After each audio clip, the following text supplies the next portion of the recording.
Netflix's K-pop Demon Hunters seemingly smashed the box office. Here's why it's likely a one-off. Netflix brought a sing-along version of the popular animated film K-pop Demon Hunters to theaters to promote the sing-along's launch on its streaming platform. The streamer does not disclose theatrical ticket sales numbers to the public, but some box office analysts have reported that two-day event generated between $16 million and $20 million in receipts. The box office is a marketing tool for Netflix, and the company is unlikely to shift its theatrical strategy, and that's how it's done. Netflix capitalized on its chart-topping K-pop Demon Hunters over the weekend with a two-day theatrical release of its new sing-along version. Box office analysts spent much of Sunday trying to determine exactly how well the animated feature performed, relying on anonymous executives from rival studios and scraped data from ticket sales sites. Estimates range from $16 million to $20 million for the sing-along's domestic run.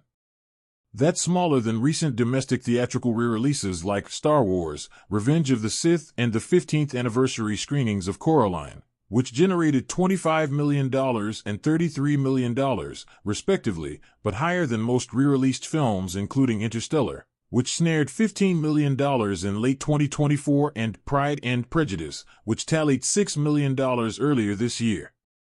The streaming company has never reported box office grosses publicly and declined to do so for this film. It also declined to comment on the release when reached by CNBC.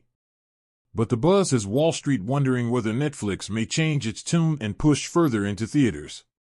Netflix has long used theatrical releases as a marketing tool to promote its streaming service.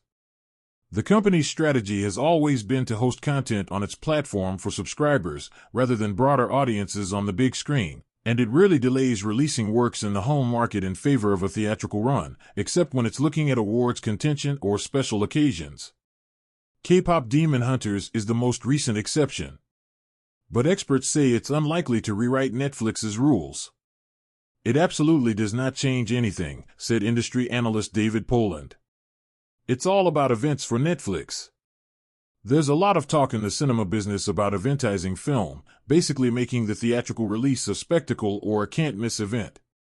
Netflix has been able to do this successfully because it's not a traditional studio. It doesn't stick to typical release windows, opting to make one-off deals with theater chain operators for each of its films. That allows Netflix to avoid costly marketing campaigns, which are typically estimated to be about half of whatever is spent on the production budget. However, this strategy does often put Netflix at odds with theatrical partners. For example, K-pop Demon Hunters was released in around 1,700 theaters, which is a little more than a third of all domestic theaters. It did not appear in a single AMC theater, the largest cinema chain both domestically and globally. AMC declined CNBC's request for comment on the release. The exhibitor will be working with Netflix, however, for Greta Gerwig's Narnia film, which is getting an exclusive 2-week global debut in IMAX starting Thanksgiving Day 2026. Poland noted that Netflix does offer favorable terms with theaters when it comes to splitting ticket receipts, which can help entice exhibitors to work with the company despite the smaller release windows. They don't care about the money, and in this case, my guess is they paid much higher than the 50% that's normal to the exhibitors that read it, because it doesn't matter, Poland said.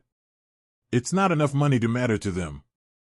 But as a promotional event, it's very successful. Already, K-pop Demon Hunters, which launched on Netflix in late June, has become the second most watched English-language film on Netflix, just behind 2021's Red Notice. The film has been viewed more than 210.5 million times, according to Netflix, about 20 million short of the record. The sing-along and pop culture buzz from the theatrical release could help boost that number even higher. There was obviously a huge demand for the movie, and offered up yet another example of how important the theatrical movie-going side of the business is to generate huge publicity, create a cultural event, and, in turn, a social media phenomenon, said Paul Dergarabedian, senior media analyst at Comscore.